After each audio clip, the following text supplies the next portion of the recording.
뇌하 수체 이상 증세를 치료했습니다. 위암을 치료했습니다.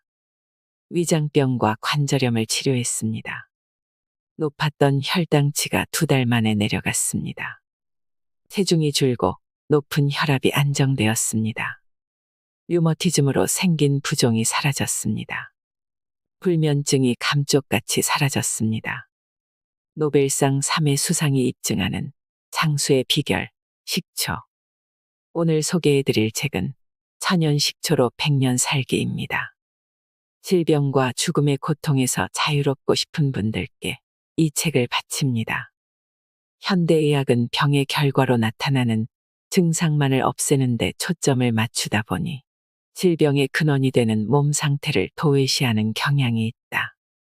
병을 치료하기 위해선 병 자체만 보지 않고 병을 가진 사람의 몸 상태를 조화롭게 살펴야 한다. 그것이 질병 없이 100세까지 장수하는 첫걸음이다. 많고 많은 질병 중 오직 10%만이 외부에서 침투한 세균이 원인이 되어 일어나는 세균성 질병이다. 우리를 아프게 하는 질병의 90%를 차지하는 것은 신체의 생화학적 기능 이상으로 인한 대사성 질병이다. 그렇다면 대사성 질병의 원인은 무엇인가? 대사성 질병의 원인은 대사 과정에서 생성되어 세포에 축적된 유독물질이다. 이것들은 자율신경의 교란을 일으키고 심장의 전기신호를 함부로 보내며 세포를 암세포 등으로 변형시키는 주범이다. 또한 이것들로 인해 면역체계가 취약해져 세균성 질병에도 걸리게 되는 것이다. 결국 모든 질병의 근원은 세포에 쌓이는 유독물질, 이 한 가지로 압축된다. 그렇다면 체내 대사 과정에서 생성된 유독물질은 어떻게 해독할 것인가? 어렵고 복잡한 것일수록 그 이치는 간단하기 마련이다. 대사 과정에서 생성되는 몸 안의 독소는 굶고 생수를 마시면 스스로 빠진다. 자연이 만든 우리의 몸은 아주 똑똑해서 추가로 독소를 집어넣지만 않으면 오줌과 땀, 그리고 변 등 몸 밖으로 나오는 수분을 따라 독소를 배출하게끔 설계되어 있다. 이러한 우리 몸의 독소 배출 능력을 배가시키는 것이 바로 천연식초다. 생수에 천연식초를 한 숟가락 타서 마시면 독소 제거 효과가 배가 된다. 거기에 몸 안에 들어오는 독소 자체가 줄어들도록 먹을 것을 가리고 몸 안에 순환이 잘 일어나도록 운동을 꾸준히 하면 우리의 신체와 세포가 아주 깨끗해진다. 그때부터는 온갖 질병으로부터 해방될 수 있다. 진리란 것은 알고 나면 이렇게 허무한 것이다. 세계에 이름난 장수촌을 돌며 건강과 장수를 연구한 학자들의 일치된 견해는 저칼로리 곡체와 발효효소가 건강의 정답이라는 것이었다. 효소는 인체 내에서 많은 일을 한다. 간에서 활동하며 인체라는 대형 공장을 움직이기도 하고 대뇌 측두엽에서 활동하며 신경 신호를 만드는 전력을 발생시키기도 한다. 이러한 효소가 신체 내에서 부족해지면 세포들은 활동을 멈춘다. 그러면 자신들이 만든 독소를 내보내지 않아 머금고 있게 되는 것이다. 실제로 암 환자의 체액을 분석하면 효소가 부족하고 활동이 원활하지 못한 것을 볼 수 있다. 이 책에서 소개할 현미로 만든 식초와 솔잎효소야말로 가장 성능이 뛰어난 발효효소라 할 수 있다. 한국의 전통 식초는 고주라고 해서 누룩과 쌀로 빚은 술이 늙어서 된 곡물초다. 즉 천연 현미식초다. 제대로 빚은 동동주와 막걸리에 빗산의 솔잎 한 줌, 앞마당에 석류 하나를 넣어 1년간 보관하면 조상의 혼백이 손짓하는 송엽식초가 된다. 우리의 전통 식초인 송엽식초는 누룩이 술이 되고 술이 초가 되는 과정에서 8종류의 필수 아미노산과 초산, 구연산, 사과산, 주석산 등이 풍부하게 생성된 세계 최고의 식초다. 나는 이 책을 통해 30년 넘게 연구해서 얻은 천연 식초로 100년을 사는 구체적인 실행법을 알리려고 한다. 아무쪼록 이 글을 읽는 독자가 부디 천연 식초로 100년 살기를 적극 실천해서 100세 이상 건강하게 장수하기를 바랄 뿐이다. 천연식초와의 만남. 죽음의 문턱을 넘기게 해준 천연식초. 조그마한 전파상을 꾸리면서 소시민으로 살고 있던 나는 단군 일의 최고의 호황이라는 70년대를 맞아 농촌에 새로 가설되는 전기공사와 가전제품의 보급에 힘입어 상당한 재산을 모으고 의기양양했었으나 얼마 안가 경제가 혼란해져 문을 닫고 택시 운전을 하게 되었다. 택시 운전사는 한마디로 건강을 해치는 직업이었다. 자신의 생명을 싣고 달리니 늘 긴장하고 위험을 느끼며 생활했다. 도로에는 매연이 자욱하고 에어컨도 없는 택시 안은 숨막히는 무더위와 교통체증, 게다가 뼈를 깎는 노동을 해도 치솟는 전세금을 해결하지 못해 생활고에 시달려야 했다. 힘들고 피곤해서 영양가 있는 음식을 먹는다는 것이 돼지고기, 닭고기 등의 공예식품이었고 어느 식당에 가도 흰 쌀밥에 흰 밀가루와 흰 소금 그리고 달짝지근한 설탕과 노리끼리한 조미료로 맛을 낸 음식들이 대부분이었다. 하루 종일 차 안에 있다 보니 운동이 부족해서 피가 돌지 않았고 신경은 늘 곤두서 있었으며 눈도 혹사당했다. 낮과 밤이 뒤바뀌어 생체 리듬은 엉망이 되었고 장시간 중노동을 할 수밖에 없는 회사 사람들은 온통 위장병과 치질 그리고 뇌졸중의 공포에 짓눌려 있었다.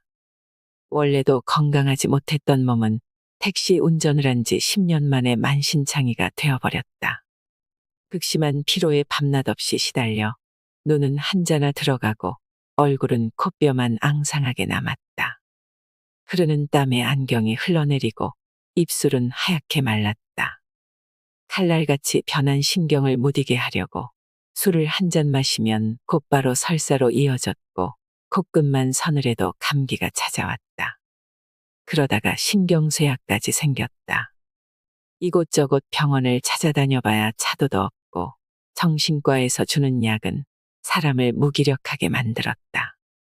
없는 살림에 수십 첩의 한약을 쓰고 뱀장어와 녹용 등 갖은 비방을 다 동원해봤으나 잦은 피로와 설사, 안구건조증, 신장염, 신장결석, 간염에는 아무런 효험도 없었다. 소변에는 계속 피가 섞여 나오고 간 경변증 때문에 황달이 생겨 눈동자까지 노랗게 변해버렸다. 살려고 발버둥치는 과정에서 천만다행으로 투병 생활에 큰 변화를 맞이하게 되었다. 안연필 선생님이 만든 삼위일체 장수법을 만나게 된 것이다. 삼위일체 장수법은 진귀한 약재를 구해 먹으라는 것도 아니요. 기사회생 할 수 있는 약물을 잡아먹으라는 것도 아니었다. 삼위일체 장수법의 요체는 원인을 차단하면 결과는 스스로 다스려진다는 것에 있었다. 즉 병을 고치기 위해서 다른 노력을 하는 게 아니라 내 병의 원인이 된 노동의 중압감과 가공식품, 운동 부족을 해결하는 것이었다. 100번 묻는 것보다 한 번 보는 것이 낫고 100번 보는 것보다 한 번 깨닫는 것이 낫고 100번 깨닫는 것보다 한 번 실행하는 것이 낫다는 말이 있다. 나는 곧바로 매일 습관처럼 먹던 위장약과 신경안정제 그리고 간염치료제를 쓰레기통에 던져버렸다. 보약과 강장제도 끊었다. 그 대신 아침을 굶고 현미밥을 먹고 등산을 시작했다. 삼위일체 건강법에 따르면 내가 병든 것은 심호흡을 안 해서 폐가 3분의 1밖에 가동을 안 하기 때문에 산소흡입과 가스 배출이 원만하지 못한 것이었다. 운동을 해서 땀을 흘리면 기관지, 폐장 속에 들어있던 탄산가스와 간장과 신장에 쌓인 독소들이 배출된다. 또 혈액순환이 잘 되고 혈압과 당 수치도 정상으로 내려가며 칼슘도 효율적으로 뼛속에 저장된다. 그래서 등산과 달리기가 건강에 좋은 것이다. 산에 오르니 하느님이 만드신 깨끗한 물 그리고 공기, 햇빛이 세포 속에 스며들어 내 몸에 있는 하늘의 별보다도 더 많은 구멍을 통해서 나쁜 가스는 나가고 좋은 산소가 들어오는 것이 느껴졌다. 60조나 되는 세포들을 춤추게 하는 것이었다. 점차 나의 몸에 맞는 운동을 연구했다. 나의 경우에는 매일 가벼운 운동을 하고 2, 3일에 한 번, 3시간 미만으로 산행을 하는 것이 적당했다. 또 등산과 함께 자연식을 시작했다. 현미와 검은 콩서리태 그리고 보리쌀을 넣어 현미 잡곡밥을 지어 먹었다. 그리고 멸치와 미역, 팥과 녹두, 마늘, 생강을 자주 먹었다. 우리 콩과 천일염으로 제대로 만든 전통 된장에 청국장, 콩가루, 깻가루나 멸치가루, 마늘, 생강 다진 것과 고추장을 섞어서 거기에 무, 당근, 시금치, 상추, 배추, 쑥갓, 들깻잎, 미나리, 부추, 풋고추 등의 생채소를 가리지 않고 찍어 먹기도 했다. 자연식을 하면서 텃밭을 가꾸고 콩나물을 키웠다. 또 생채와 과일, 해산물을 많이 먹었다. 생채와 과일은 비타민이 풍부하고 미역, 멸치, 새우, 김 등의 해산물에는 미네랄이 함유되어 있어서 좋았다. 해삼과 토종 유정란, 민물 다슬기 등을 먹으며 에너지를 넘치게 하고 시력에 도움이 되는 음식을 섭취했다. 그렇게 3일째 건강법의 일부로서 식초도 마시기 시작했다. 나는 누룩과 현미로 직접 술을 빚어 이를 발효시켜 천연 현미식초를 만들었다. 100일이 지난 후 내 몸에 놀라운 변화가 일어났다. 간세포가 손상된 정도를 측정하는 간 효소 수치가 정상으로 돌아와서 생명을 위협하던 간 경변증의 공포에서 해방되었다. 바짝 말라 허옇게 된 입술이 촉촉해지고 붉은색으로 돌아왔으며 시력이 좋아져 안경을 벗어던졌다. 눈에 피로가 없어지니 난시나 안구건조증도 씻은 듯이 없어졌다. 불면증도 사라지고 신경쇠약이 치료되었다. 피로가 없어지고 기분이 상쾌하니 힘이 솟아나기 시작했다. 감기라는 놈은 천리 밖으로 도망간 지 오래고 과민성 대장 증후군에 좋다는 유산균제니 뭐니 하는 것은 이제 전혀 필요가 없어졌다. 편을 보면 화장실에서 고소한 냄새가 나는 지경이 되었다. 신체의 모든 기관에 피가 잘 돌지 않아 몸이 약해졌는데 활력제만 먹는다고 활력이 생기겠는가. 잉여 영양분은 암세포가 먹고 살 따름이다. 스승 한 분을 잘 만나서 가장 낮은 곳에서 죽음의 문턱에 신음하던 나는 높은 곳에 우뚝 선 건강체가 되었다. 불세출의 건강명인 안현필. 나의 스승 안현필 선생은 20년간 건강에 관한 무수한 책을 읽고 연구와 실험을 거듭한 결과 사람을 살리는 놀라운 2가지 영약을 발견했다. 첫 번째 영약은 뛰어난 항암제이자 내장의 대청소부로서 젖산균, 유산균 덩어리였다. 이 영약을 날 것으로 먹으면 일평생 위염과 장염, 그리고 직장암 걱정 없이 살 수 있고 설사와 변비가 해소된다는 것을 알았다. 두 번째 영약은 놀라운 해독제이자 혈관의 대청소부 역할을 하는 살균제, 이뇨제였다. 이 영약을 먹으면 피와 뼈, 신경과 호르몬을 다스릴 수 있었다. 이 영약을 항상 먹는 사람은 자율신경실조로 인한 심방세동 부정맥, 뼈가 노화되어서 오는 신경통과 관절염, 그리고 골다공증에 걸리지 않고 해독과 대사에 이상이 생겨 발생하는 간장병과 당뇨병, 그리고 신장병의 공포에서 해방될 수 있다. 암이라는 것이 도무지 발생할 수가 없는 것이다. 첫 번째 영약은 청국장이고 두 번째 영약은 식초였다. 첫 번째 영약은 동양인들만 먹지만 두 번째 영약은 전 세계인이 먹으며 인류 최고의 상이라는 노벨상을 3회나 받았다는 놀라운 사실을 알게 되었다. 2가지 영약을 발견한 그는 자신의 몸을 통해 그 효능을 실험해 보았고 마침내 그는 전과 같은 건강을 되찾게 되었다. 사람을 살리는 영약이 구하기 어려운 귀한 약재가 아니라 시큼한 식초와 냄새나는 청국장이라는 사실을 누가 알았겠는가. 인생에서 가장 고귀한 것은 저 깊은 산 속에 묻혀있는 산삼같이 희귀하고 값비싼 것이 아니라 그와는 정반대인 곳, 즉 우리와 가장 가까운 곳에 있으며 가장 값싸게 공짜로 얻을 수 있는 것들 속에 숨어 있게 마련이다. 안연필 선생이 각고의 노력을 기울여 현미의 유익성에 대해서는 모르는 사람이 없어졌다. 그러나 식초에 대한 세간의 인식은 아직 알려지지 못해 참담한 실정이었다. 식초는 리트머스 시험지에서는 산성으로 나타나지만 체내에서는 만병의 원인인 산혈증을 해소하는 강력한 알칼리성 식품이다. 산성인 음식인데 먹으면 우리 몸을 알칼리성으로 바꿔주니 참으로 오묘한 메커니즘이 아닐 수 없다. 이러한 점을 이해하지 못하니 식초를 오해하는 사람들이 많았다. 또한 식초를 찾더라도 천연 양조 식초와 에틸 알코올로 만든 인공 식초를 구분하지 못하는 사람들이 대부분이었다.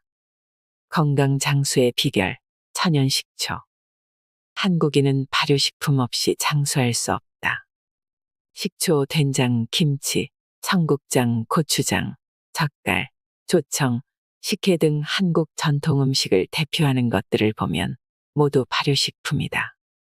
물론 발효 음식은 세계 어디에나 있지만 특히 한국에서 발효식품은 한식 전체의 요리 체계를 관장하는 시스템으로 작동하고 있다.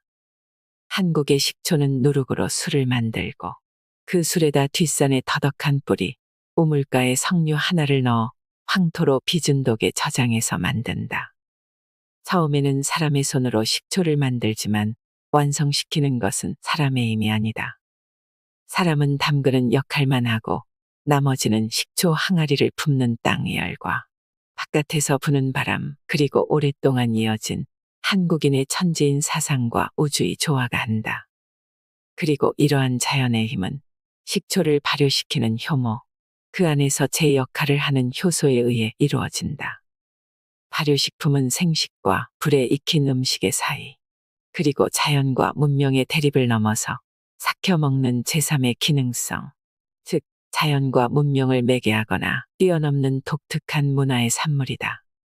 그래서 그 음식은 샐러드와 같은 자연의 음식이나 야채 수프 같은 문명의 음식에서는 찾아볼 수 없는 새로운 역할을 한다.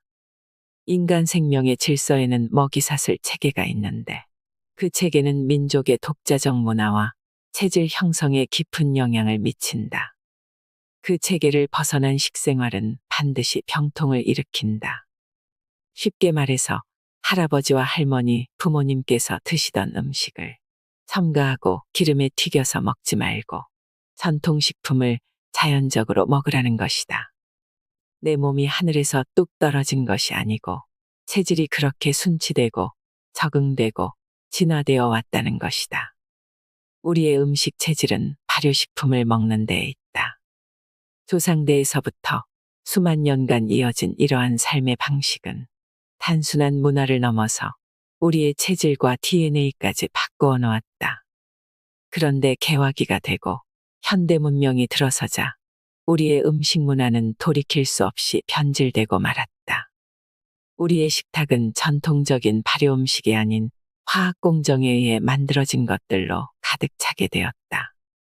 현대에 와서 한국인이 온갖 질병을 달고 살게 된 이유가 여기에 있다.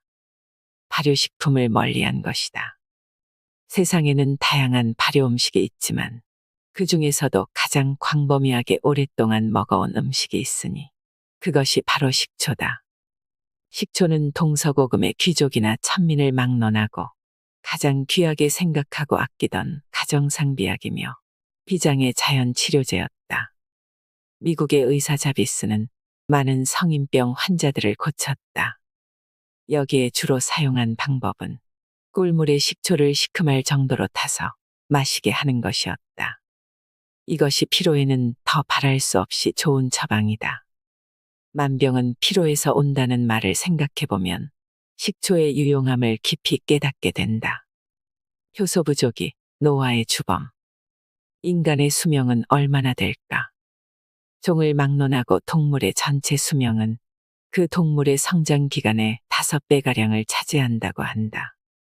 쥐는 2개월 성장하니 수명이 10개월이고 소는 3년간 성장하니 수명이 15년이고 사람은 25년에서 30년 성장하니 수명이 125세에서 150세다.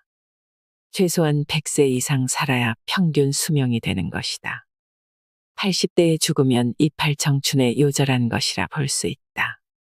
노화는 활성산소 때문에 발생한다는 것이 양방과 한방 동서를 불문하고 건강장수를 연구하는 학자들의 일치된 견해다. 활성산소가 인체의 발전소에 해당되는 미토콘드리아의 연소활동을 방해함으로써 우리가 활동하고 체온을 유지할 수 있는 에너지를 충분히 생산할 수 없게 한다. 이로 인해 세포들에 필요한 에너지를 충분히 공급해주지 못함으로써 세포 복제가 멈추어 빨리 늙고 죽음을 초래한다. 이러한 전제 조건을 보았을 때 불로장수에 이르기 위해서는 인체 내의 활성산소를 줄일 특별한 방책을 마련해야 한다. 그러면 건강한 세포를 계속적으로 생산해내서 노화를 막을 수 있으며 장수할 수 있다. 초과산화물 불균등화 효소는 간과 췌장, 혈액, 뇌에 존재하는 모든 활성산소를 산소와 과산화수소로 바꿔 인체 밖으로 내보내는 역할을 한다.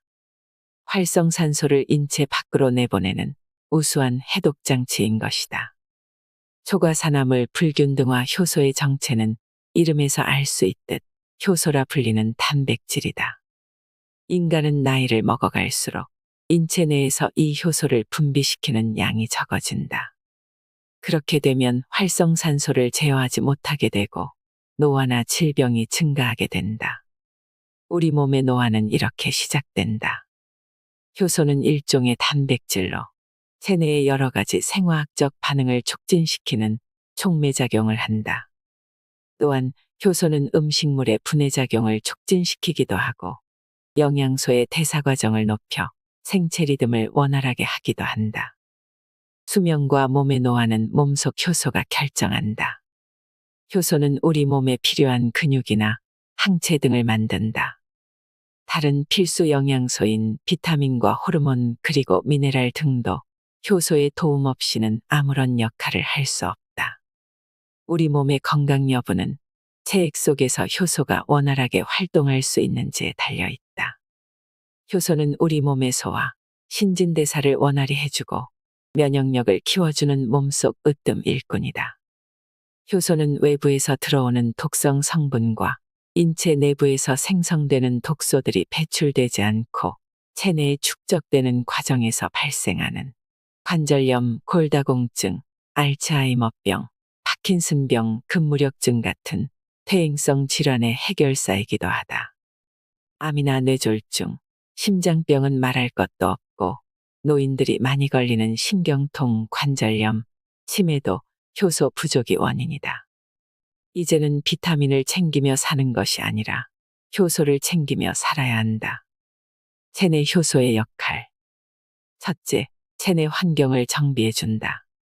체액을 약알칼리성으로 만들고 이물질을 제거하며 장내 세균의 균형을 유지한다. 또 소화를 촉진하여 병원균에 대한 저항력을 키워준다. 둘째, 항염증 작용을 한다. 백혈구를 운반하고 백혈구의 활동을 도와 병원균을 죽인다. 상처 입은 세포를 재생하는 데 도움을 주며 염증을 가라앉힌다. 셋째, 항균 작용을 한다. 백혈구의 식균 작용을 돕는 동시에 효소 자체도 항균 작용을 하여 병원균을 죽이고 세포의 생성을 촉진한다. 또 병을 근본적으로 치료한다. 넷째, 분해작용을 한다. 병이 생긴 장소의 혈관 안에 쌓인 고름이나 독소를 분해하고 배설하여 우리 몸을 정상적인 상태로 되돌려 놓는다. 다섯째, 혈액 정화작용을 한다. 혈액 속 노폐물을 밖으로 내보내고 염증 등의 독성을 분해해 배출한다. 산성화된 체액의 혈중 콜레스테롤을 분해해 약알칼리성으로 유지하는 역할 또는 혈액의 흐름을 원활하게 해주는 역할을 한다. 여섯째, 세포를 부활시킨다. 세포의 신진대사를 도와 기본적인 체력을 유지하게 하고 상처받은 세포의 생성을 도와준다. 효소가 모든 세포에 촉매 작용을 할 때는 하나하나가 분산적으로 이루어지는 것이 아니라 전체 효소가 일제히 작용한다. 효소를 통해 우리 몸을 건강하게 하는 방법은 다음과 같다. 첫째, 효소를 소모하는 과음, 과식, 과로를 하지 않는다. 둘째, 약이나 주사를 절제하고 가공식품을 섭취하지 않는다. 셋째, 효소가 풍부한 발효음식 섭취로 체내 효소를 끊임없이 보충한다. 최고의 효소를 공급하는 천연식초. 소화효소의 역할은 외부에서 보충받은 식품효소로부터 직접 도움을 받을 수 있다. 식품효소는 다양한 발효음식을 만들 때 활용하는 효소를 가리키기도 하는데, 이러한 식품효소를 음식을 통해 섭취할 경우 소화효소의 작용을 돕는 역할을 한다. 우리가 식초와 발효식품을 통해 섭취하는 효소는 전부 식품효소라 할 수 있다. 기본적으로 인간은 필요한 양의 효소를 스스로 생성해낼 수는 없다. 대략 30세 이후부터 우리 몸의 자연적인 효소 생성이 줄어들기 시작한다. 이때부터 재충전이 필요하다. 몸의 효소를 비축해야 한다. 그러지 않으면 우리 몸의 정상적인 신진대사에 지장을 초래하게 된다. 효소는 단백질로 이루어져 있어 열을 가할 경우 쉽게 파괴되는 성질을 지니고 있다. 효소는 말리거나 얼려도 죽지 않지만 열에 약하다. 효소는 30에서 35도에서 가장 왕성하게 활동하고 60도에서 기능이 정지되며 끓이면 사멸되므로 전통 발효식품은 가급적 끓이지 말고 먹어야 한다. 이런 이유로 인해 화식에 익숙해진 현대인은 특히 외부로부터의 효소 섭취가 극단적으로 줄어들어 만성적인 효소 부족에 시달리며 살고 있다. 특히 가공식품과 인스턴트 식품을 자주 섭취하는 현대인들에게 효소 결핍증은 더욱 심각한 문제로 다가오고 있다. 우리가 먹는 음식 중에서 효소가 가장 풍부한 것은 무엇일까? 바로 발효 음식이다. 발효는 유익균에 의해 일어나는데 유익균은 발효 과정에서 무한대로 증식한다. 천연식초 한 숟가락에 함유된 유익균은 밀이나 현미 한 가마니에 들어있는 유익균의 양과 같다. 이처럼 엄청나게 늘어난 유익균은 사람 몸 안에 들어가 3천여 종의 효소를 만들어낸다. 식물이나 곡물을 발효시키면 효소가 수천, 수만 배로 늘어난다. 가령 콩을 발효시키면 효소 덩어리가 된다. 그래서 된장, 청국장은 과식해도 쉽게 소화가 된다. 반대로 고기를 그대로 놔두면 부패균이 붙어 반드시 부패한다. 사람이 고기를 너무 많이 먹어도 몸 안에 효소가 부족하면 부패가 일어난다. 동물성 단백질은 구조가 복잡해서 여간에서는 완전히 분해되지 않고 충분히 소화되지 않은 채로 장 속에 머문다. 그때 장에서 유해균을 만나면 썩기 시작한다. 방귀에서 독한 냄새가 나는 것은 장에서 부패가 진행되고 있기 때문이다. 고기를 먹고 충분히 소화되지 않은 상태에서 나오는 방귀는 냄새가 더 독하다. 따라서 고기는 가급적 국을 끓여서 조금씩 먹어야 한다. 곡물 64%, 채소, 과일 24%, 고기 12% 비율이 가장 좋다. 동물성 단백질이 장에서 부패하면 황화수소, 아민 등 맹독성 가스가 생긴다. 사람 죽이는 이 독소는 간으로 들어간다. 간은 부랴부랴 500여 종의 효소를 동원해서 그것을 해독한다. 이때 막대한 양의 효소가 소모된다. 고기를 지글지글 직화로 구워 먹으면 힘이 생기는 것 같은 느낌이 드나 이는 착각에 불과하다. 간이 고기를 소화하기 위하여 더 많은 담즙을 배출해야 하고 필요한데 힘이 날 리가 만무한 것이다. 간에서 일하는 해독효소의 능력에도 한계가 있다. 미처 해독되지 못한 독소는 혈액을 타고 돌아다닌다. 거기서 비극이 시작된다. 이런 일이 오랜 시간 계속 반복되면 결국 콜레스테롤이 증가하고 혈전이 생겨 심장병, 뇌졸중 등의 치명상을 입고 비참한 최후를 맞이하게 된다. 이것이 사람 죽이는 부패의 실상이다. 이때 유익균에 의해 만들어진 효소는 몸 안의 독소를 제거하고 면역작용을 활발하게 하며 소화를 촉진한다. 따라서 발효 음식을 먹으면 그 자체만 소화되는 것이 아니라 대량으로 늘어난 유익균과 효소 덕분에 함께 먹은 다른 음식까지 소화가 잘 된다. 수용성 항산화제라고도 불리는 유기산은 우리 몸이 공급할 수 있는 최고의 효소를 포함하고 있다. 유기산과 그 속의 효소는 신체 내에서 노화의 주범인 활성산소를 파괴하는 작용을 한다. 그러므로 노화 속도를 늦추기 위해서는 세포에 유기산을 충분히 공급해 줘야 한다. 석기 시대의 인간은 야생초나 발효된 나무 열매를 먹고 하루에 100mg 이상의 유기산을 섭취했다. 이 사실은 건강을 유지하려면 적어도 그 정도의 유기산을 섭취해야 한다는 것을 말해준다. 합성식초와 양조식초. 식초는 제조법에 따라 합성식초와 양조식초로 나뉜다.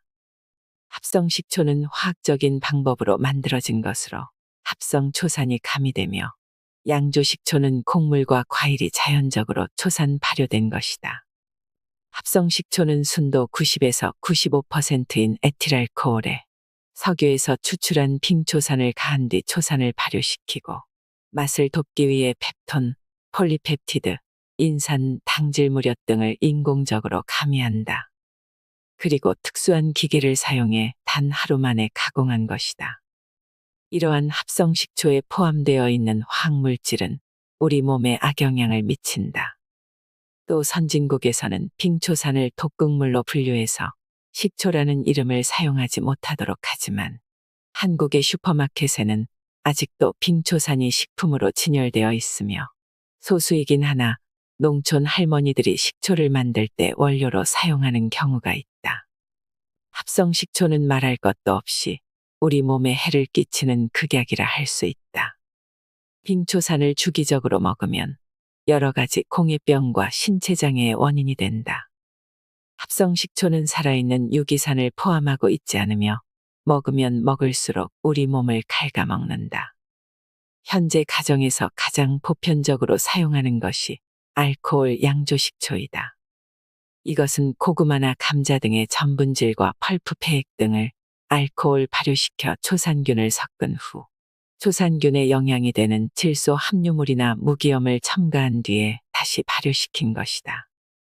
원료가 에틸알코올이기 때문에 식초의 영양 성분인 유기산, 비타민류는 거의 함유되어 있지 않으므로 역시 건강을 생각한다면 피하는 것이 좋다. 한국의 전통 곡물초 중에서도 가장 영양가가 높고 치료 효과가 뛰어난 식초는 바로 누룩으로 만든 천연 현미식초다. 천연 현미식초는 현미로 고두밥을 찌고 그 고두밥에 누룩과 물을 첨가해 식초가 되기까지 발효 과정을 자연 상태 그대로 하여 만든다. 건강을 지키기 위한 최고의 수단, 천연 현미식초. 천연 현미식초에는 8종류의 필수 아미노산이 균형 있게 함유되어 있을 뿐만 아니라 쌀의 누룩 곰팡이를 작용시키는 초산균의 알코올을 초로 바꾸는 작용으로 인해 아미노산 이외에도 초산이나 구연산, 사과산과 주석산 등이 풍부하다. 천연 현미식초는 건강을 지키기 위한 최적의 식초이며 간장 해독과 이뇨에 뛰어난 효능을 나타낸다. 현미식초에는 발린, 알라닌, 페닐알라닌 등의 아미노산이 있어 고지혈증을 방지하며 비만 해소에 아주 좋다. 또 현미식초의 파이토스테롤은 중성지방, 동맥경화 등을 예방함과 동시에 HDL 콜레스테롤이라는 고밀도 리포 단백질을 증식시키는 작용을 한다. 따라서 심장병과 뇌졸중도 예방할 수 있다. 현미식초에는 아미노산과 유기산이 많아서 피로해소와 체내 해독에 도움이 된다. 물 한 컵에 꿀 2숟가락, 식초 2~3숟가락 정도를 타서 식후에 마시면 효과가 크다. 한국의 각 가정마다 옛날처럼 식초 항아리를 두고 천연 현미식초를 만들어 마신다면 병실이 모자라서 입원을 못하는 지금의 불행한 상황을 피할 수 있으며 시한부 인생이 되어 죽어가는 사람들의 고통을 단기간에 줄일 수 있다. 남성은 10년, 여성은 12년 더 살 수 있다. 식초는 우리 몸에 아주 많은 이점을 가져다 준다. 식초는 암에 대한 면역력을 높인다. 장수하기 위해서는 암과 같은 성인병을 예방해야 하는데 천연식초 섭취는 암의 예방접종과 같다. 식초를 많이 섭취하면 암이 되는 비율이 반으로 줄어들며 특히 신장암과 간암, 위암, 대장암, 췌장암 같은 소화기 암에 효과적이다. 노벨상을 수상한 식초 연구가 한스 아돌프 크레브스 박사의 연구에 따르면 하루에 100mg의 천연 식초를 매일 섭취하면 평균 수명보다 남성은 10년, 여성은 12년 더 장수가 가능하다고 한다. 하루에 100mg의 천연 식초면 암을 예방하는 데는 충분하다. 식초의 재료가 되는 누룩은 건강을 유지하고 노화를 방지하는 물질을 만들어내는데 그 대표적인 것이 펩티드다. 펩티드는 쌀이나 청주 효모의 균체 속에 있던 단백질이 분해되어 아미노산으로 변하는 과정에서 만들어지는 물질이다. 연구 결과 청주에 포함되어 있는 펩티드는 몸의 세포를 강화하고 특히 약한 간장을 활성화시키는 것으로 밝혀졌다. 따라서 간장 기능이 약한 사람과 알코올 때문에 간장이 지나치게 손상된 사람에게 전통 식초는 권할 만한 식품이다. 식초는 영양분 흡수를 돕는다. 식초가 지닌 또 하나의 장점은 비타민이나 미네랄 등이 풍부한 식품과 함께 먹으면 영양소가 파괴되는 것을 방지할 뿐만 아니라 영양분의 체내 흡수를 돕고 조직을 활성화시키는 촉매 기능도 가지고 있다는 점이다. 칼슘은 자연적인 상태에서 섭취하면 우리 몸에 잘 흡수되지 않는 물질 중 하나다. 특히 칼슘 부족은 정신질환과 성인병의 원인이 되기도 하여 잘 흡수하는 것이 매우 중요하다. 이러한 칼슘을 잘 흡수할 수 있는 방법이 바로 식초다. 칼슘은 식초와 같은 산성분에 녹아있는 초산칼슘 상태일 때 흡수율이 50% 이상 높아진다. 비타민C는 주로 채소나 과일에 많이 함유되어 있지만 열에 약하고 불안정하므로 저장법이나 조리법이 제한될 수밖에 없다. 그런데 이 비타민C는 체내에서 생성하거나 축적할 수 없기 때문에 반드시 매일 섭취할 필요가 있는 중요한 영양소이다. 이처럼 파괴되기 쉽고 다루기 까다로운 비타민C를 가장 잘 보호하고 그 효능을 발휘할 수 있게 하는 것이 바로 식초다. 초절임으로 야채를 보존하면 비타민C가 파괴되지 않는다.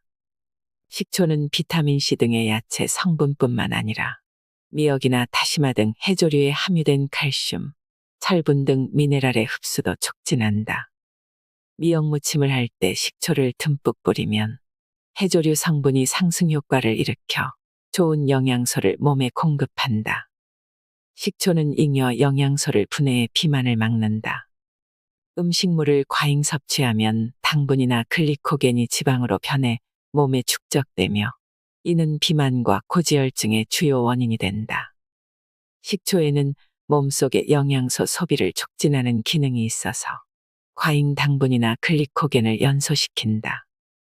또한 식초 속에는 지방 화합물의 합성을 방지하는 성분이 들어있다.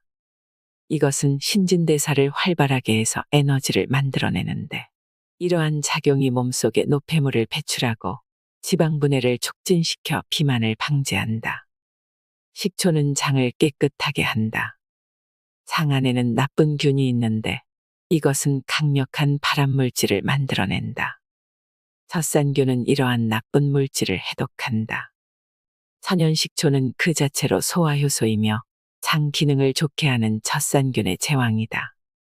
장 안의 대장균을 비롯한 유해세균을 죽여 변비를 예방하며 장 환경을 개선해 변비나 치질 등에도 효과가 뛰어나다. 장이 깨끗해지면 암은 물론 그 밖의 병원균에도 쉽게 감염되지 않는다. 식초의 원료인 누룩균 또한 장 속 환경에 영향을 미친다. 누룩균을 이용한 발효식품을 먹으면 장 속에 좋은 균이 많이 살게 되고 장을 깨끗하게 만드는 것이다. 혈압을 낮추고 동맥경화를 예방한다. 전통 식초에는 안지오텐신 전환효소 활성물질이 많이 들어있어 본태성 고혈압인 사람들이 식초와 초란으로 젖산균과 칼슘, 안지오텐신, 전환 효소 성분을 동시에 섭취하면 좋다. 전통 식초는 단순한 음료라기보다는 효과가 높은 건강 음료다. 고혈압인 사람은 물론 건강한 사람도 평소에 식초를 자주 마시면 좋다. 식초에 들어있는 유기산은 신체 내의 악성 콜레스테롤을 줄이고 순성 콜레스테롤을 늘린다. 또한 식초에 함유된 식이섬유는 혈액을 진득진득하지 않게 해서 혈압을 안정시키고 혈관을 보호하여 동맥경화를 예방한다. 하루에 식초 한 잔을 먹는 사람은 평균적으로 최대 혈압이 11, 최소 혈압이 6 정도 낮아진다. 우리 몸에 독소를 내보내고 순환시킨다.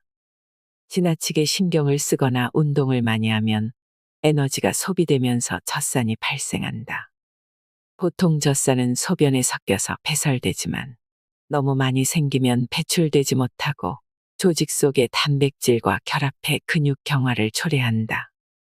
등산을 하거나 많이 걸어서 다리가 아픈 것은 젖산이 분비되어 딱딱해지면서 피로감을 느끼기 때문인데, 이 근육 경화는 어깨 결림, 관절, 요통 등을 일으킨다.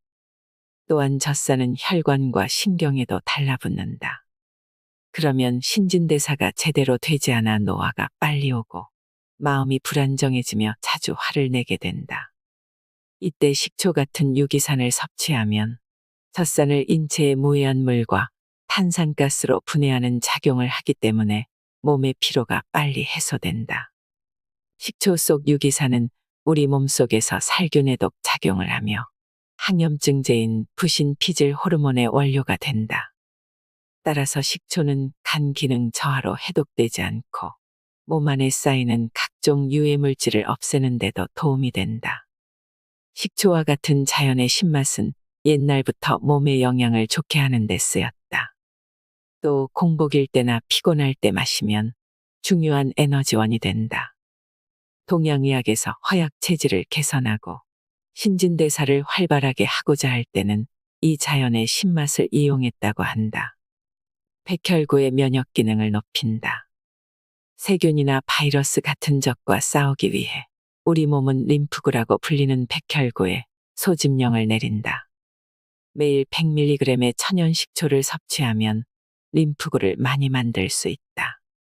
식초가 바이러스에 대한 항생물질과 같은 작용을 하는 것이다.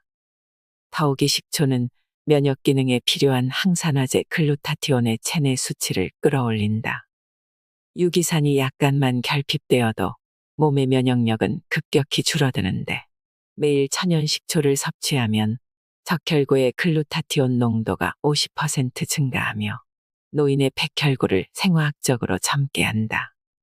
70대의 노인들이 매일 천연 식초를 100mg 섭취한 결과 젊었을 때와 백혈구 수가 비슷해졌다.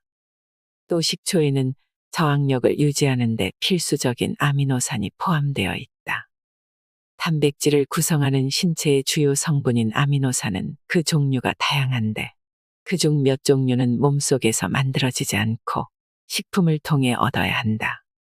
이것을 필수 아미노산이라고 하는데, 필수 아미노산이 없으면 조직의 보수나 발육이 되지 않는다. 천연 식초에는 이런 필수 아미노산이 풍부하게 포함되어 있어 위벽을 손상시키지 않고 살균 효과를 얻을 수 있다. 자연살균, 방부, 해독 작용을 한다. 식초에는 부패균을 없애는 기능이 있다. 소금이나 간장보다 살균력이 뛰어난데, 그 중에서도 식중독균, 장티푸스균 등을 죽이는 효과가 높아서 식중독을 방지하는 역할을 한다. 식초는 식품의 신선도를 유지해 주기도 하지만 몸에 침입한 병균을 물리치는 힘을 가지고 있다.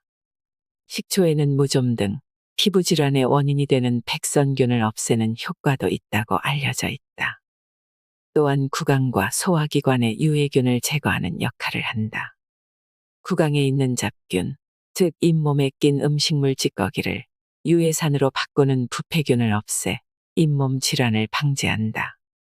천연 식초를 섭취한 몸의 변화. 노벨상으로 입증된 항암 효과. 천연 식초는 그 효능에 대한 연구로 3회나 노벨상을 수상한 건강식품이다. 핀란드의 아르투리 비르타넨 박사는 우리가 먹는 음식물을 소화 흡수하여 에너지를 만드는 것은 식초 속에 함유된 오기자로 초산이 주동적인 역할을 한다는 사실을 발견해서 노벨 화학상을 수상했다. 미국의 프리츠 리프먼 박사는 식초 속에 함유된 구연산 성분이 산소 이용률을 높여 젖산의 발생을 억제한다는 연구 결과로 노벨 생리의학상을 받았다. 독일의 페오드르리넨 박사는 식초 속에 함유된 초산 성분이 현대 문명병의 원흉인 스트레스를 해소하는 부신피질 호르몬을 만들어준다고 발표하여 노벨 생리의학상을 받았다. 육체적 또는 정신적 노동을 해서 피로하거나 약이나 술, 담배, 가공식품 등으로 장기에 부담을 주면 노화를 앞당기는 젖산이 생긴다. 젖산은 생리적 중간 대사산물로 심한 운동을 할 때나 저산소 환경에서 산소 공급이 불충분할 때 생기는 피로 물질이다. 젖산이 몸 안에 많이 쌓이면 병이 생기고 결국 죽음이라는 길을 밟게 된다. 그런데 크레브스 박사와 리프먼 박사는 젖산의 피해를 줄여주는 획기적인 물질을 찾았다. 그것이 바로 식초 속에 함유된 구연산 성분이다. 그들은 처음에 세균 배양액 속에 식초를 조금 탔더니 세균이 왕성하게 증식하는 것을 발견했다. 그 과정을 자세히 관찰하니 식초를 넣자마자 산소 소비량과 탄산가스 배출량이 증가해서 세균이 무럭무럭 자라고 번식했다. 이들은 산소를 흡수하는 우리 몸에도 식초를 투여하면 같은 현상이 일어나 세포가 무럭무럭 자라고 번식하지 않을까 하는 의문을 갖게 되었고 이를 실험으로 입증해내었다. 크레브스 박사에 의하면 인체가 음식물로 섭취한 포도당은 세포 내에 있는 미토콘드리아에서 산소와 합작하여 연소하면서 생성되는 에너지로 살아간다고 한다. 그 과정 중에 산소가 제대로 공급되지 못하면 연소하다가 남은 찌꺼기인 탄산가스와 물이 세포 밖으로 배출되지 못하고 축적되어 온갖 질병이 발생한다. 암을 비롯한 각종 문명병은 모두 산소 부족이 원인이다. 즉, 산소가 부족해 영양분이 제대로 연소하지 않고 그 찌꺼기인 탄산가스와 물이 배출되지 못해서 병이 생기는 것이다. 그런데 식초가 산소 공급을 증대하고 탄산가스 배출을 원활하게 해주니 건강에 얼마나 큰 공로자인가. 만일 식초가 산삼과 같이 희귀하다면 식초 한 병에 산삼 10,000뿌리 이상의 값어치가 있을 것이다. 우리 몸에 유익한 것은 깊은 산 속에 묻혀있는 산삼과 같이 희귀하고 비싼 것이 아니라 그와는 정반대인 곳, 즉 우리와 가까운 곳에 있고 값이 싸거나 공짜로 얻을 수 있는 것들 가운데 숨어있기 마련이다. 그래서 진시황도 불로장수약을 구하지 못하고 단명하고 만 것이다. 불로장수약이 아주 가까운 곳에 있다는 것은 꿈에도 생각하지 못했을 것이다. 암은 산소 부족이 원인. 아무리 공기 좋은 곳에 살아도 운동하지 않으면 몸 안에 60조 개나 되는 세포 깊숙이 산소가 스며들지 못한다. 산소는 생명 유지에 가장 중요한 것이다. 암은 체내에서 산소를 적절히 이용하지 못한 결과 발생하는 질병이다. 물론 암뿐만 아니라 만성 퇴행성 질환 대부분이 산소 부족에 의한 질병에 해당한다. 체내에 산소가 충분히 공급되면 신진대사가 원활하게 이뤄지고 노폐물을 적기에 분해 배설하여 문제가 없지만 인체에 산소가 부족하면 이러한 신진대사에 이상이 생겨 발암물질이 쌓이게 된다. 10,000가지 병은 한 가지 원인에서 발생한다. 그 원인은 바로 산소 부족이다. 암세포는 산소를 싫어한다. 암세포는 저산소 세포이므로 산소를 싫어하고 이산화탄소에 의지해 생활한다. 또 포도당을 불완전하게 분해하므로 포도당을 많이 소비하게 한다. 그 분해 과정이 불완전하기에 자연적으로 신진대사 단계에서 산성 독성 물질이 계속 축적된다. 그 결과 혈액이나 체액이 산성화되고 암세포가 더욱 성장하게 된다. 혈액이나 체액이 산성화되면 산소 운반 능력이 떨어져 정상세포는 살기 어려운 환경이 된다. 암세포는 스스로 살 수 있는 생활 조건을 만들고자 정상세포를 파괴할 뿐만 아니라 모든 신진대사 과정을 자기에게 맞는 환경으로 바꾸어 버린다.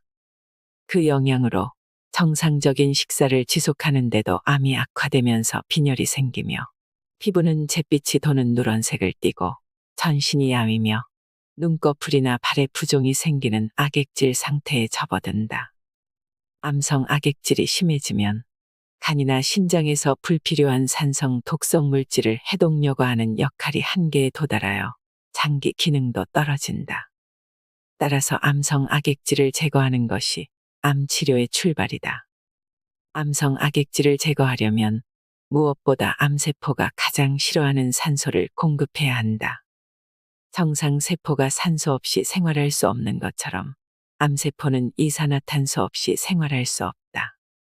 유산소 운동으로 혈액순환을 원활하게 하고 천연식초에 함유된 구연산 성분을 마셔 미세혈관 속까지 산소를 공급하면 암세포는 산소 중독증에 걸려 죽게 된다.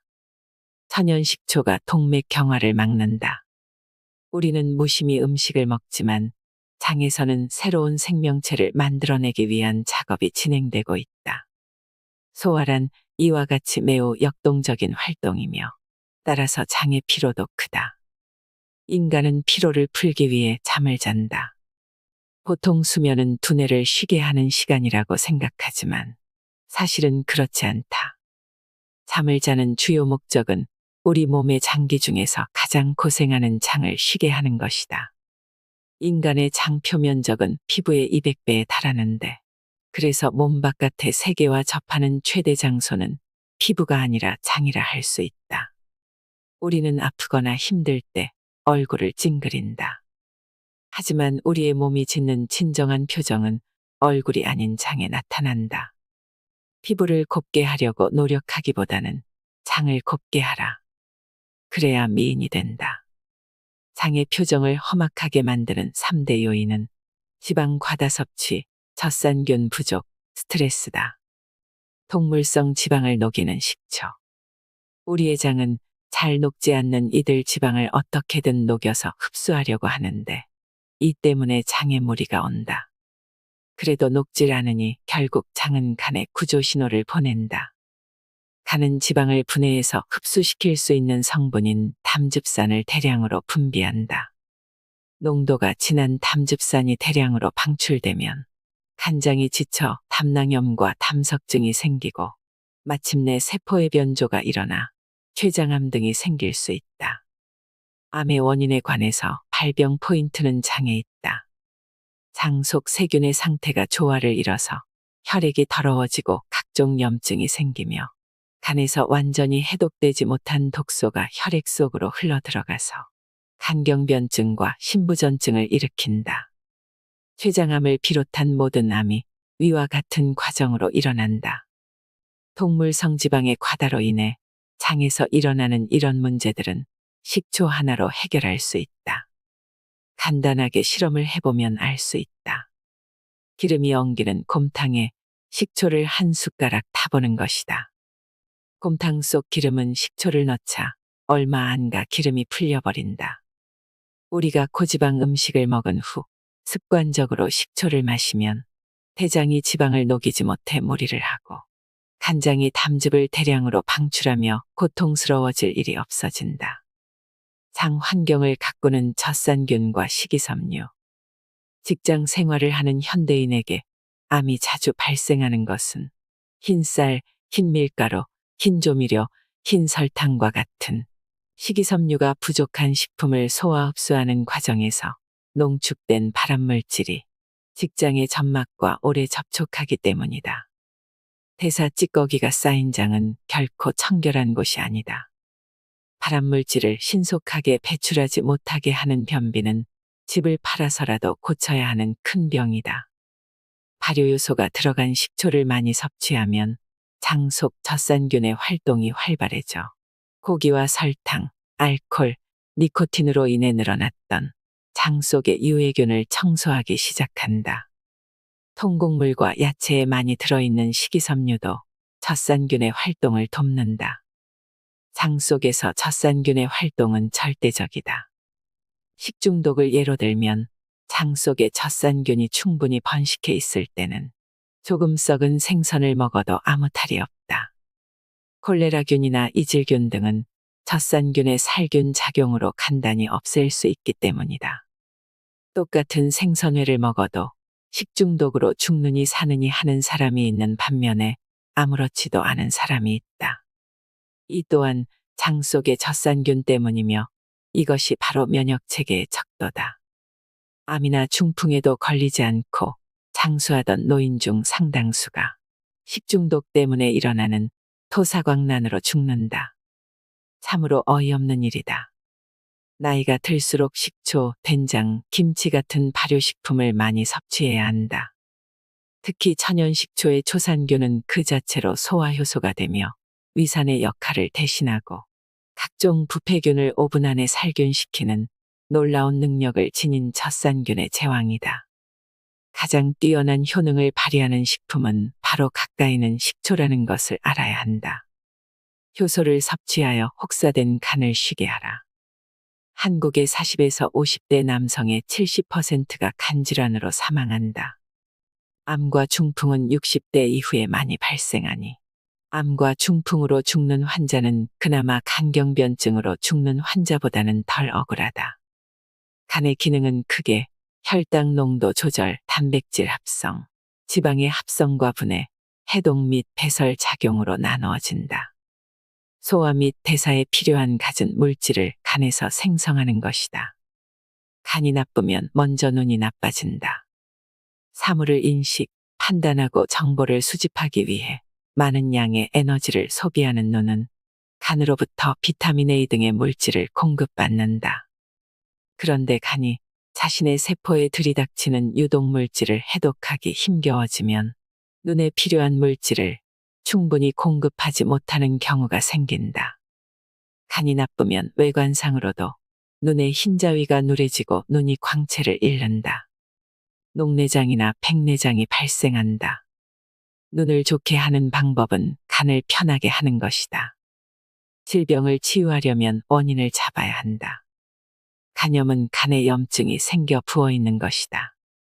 하지만 사람들은 간에 생긴 염증을 해결하기 위해 병원에 가서 항생제와 소염제로 이뤄진 약을 처방받아 먹는다.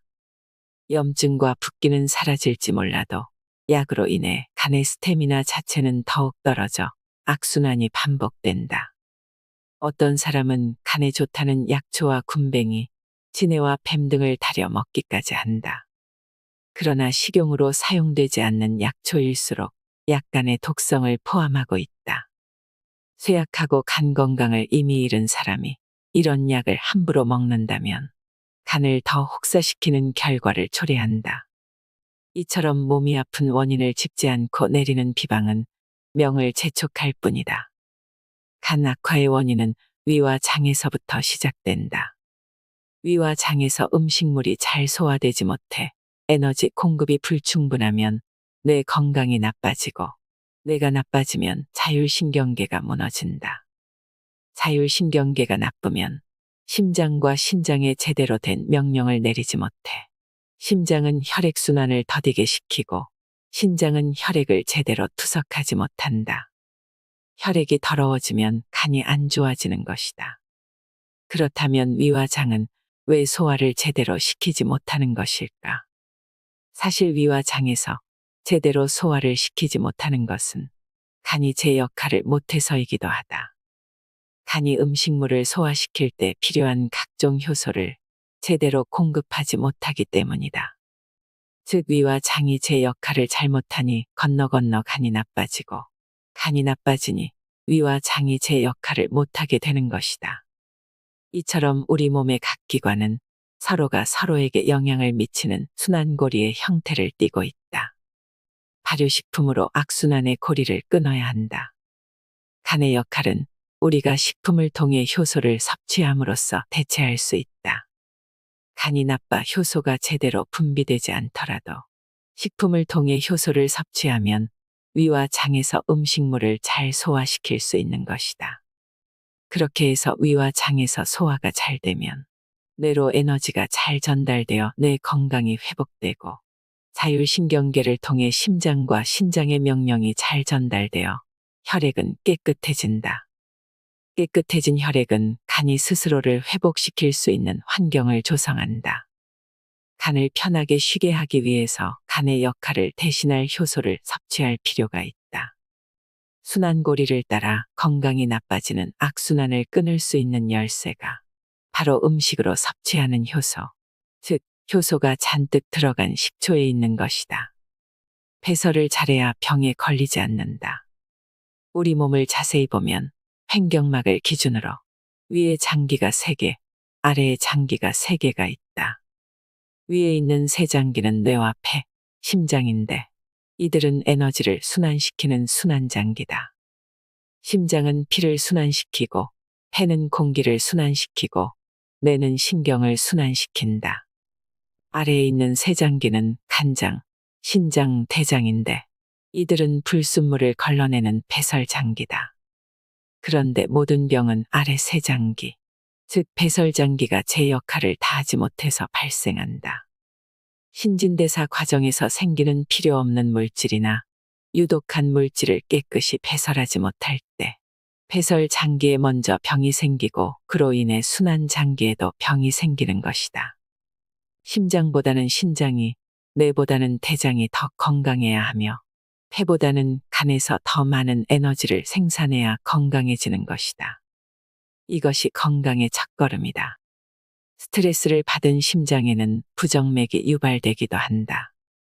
분노가 지나치면 전신의 기운이 거꾸로 올라가서 얼굴이 벌겋게 되거나 눈이 침침해진다. 그리고 혈액이 길을 따라 움직여 피를 토하거나 코피가 터지기도 한다. 극심한 분노로 뇌출혈을 일으키며 쓰러지는 것도 길을 따라 혈액이 거꾸로 올라가기 때문이다. 분노는 간에 직접적인 영향을 미친다. 또한 도시처럼 공기가 나쁘면 폐는 산소를 얻기 위해서 더 많은 에너지가 필요해진다. 활동할 에너지를 폐에 빼앗긴 간은 그 기능이 점점 약해진다. 또한 현대인의 업무 스트레스와 도시의 복잡한 인간관계는 뇌를 지치게 한다. 그렇게 되면 뇌에서 에너지를 다 사용하느라 위와 장에서 사용할 에너지가 부족해진다. 이를 해결하기 위해서는 결국 우리 몸에 악영향을 미치는 요소들을 차단하는 방법뿐이다. 마음을 잘 다스려야 건강 장수할 수 있는 법이다. 원만한 인간관계는 나와 다름을 인정하는 데에 있다. 내게 소중한 것이 남에게 소중하지 않을 수 있고 내가 예의라고 생각하는 것이 그에게 예의가 아닐 수 있다. 마음을 편하게 해야 건강해질 수 있다. 그리고 몸 안으로 들어오는 나쁜 공기와 물질을 차단해야 한다.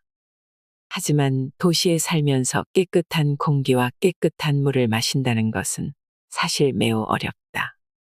그렇다면 어떻게 해야 하겠는가? 정답은 몸 안으로 들어온 오염된 물질을 빠르게 배설시키는 데 있다. 우리 신체는 혈관과 장기를 깨끗하게 유지할 필요가 있을 때 자연적으로 신맛을 찾게 된다.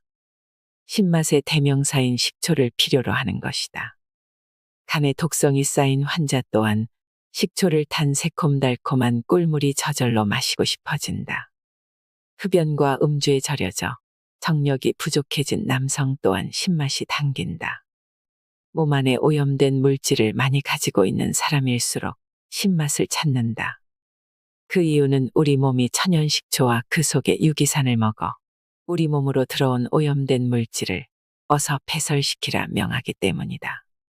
이와 같이 오염된 공기와 물도 천연식초를 마시면 상당 부분 해결할 수 있다. 우리 몸은 자연을 원합니다. 건강하게 오래 살고 싶다면 생활 습관을 바꿔야 하지요.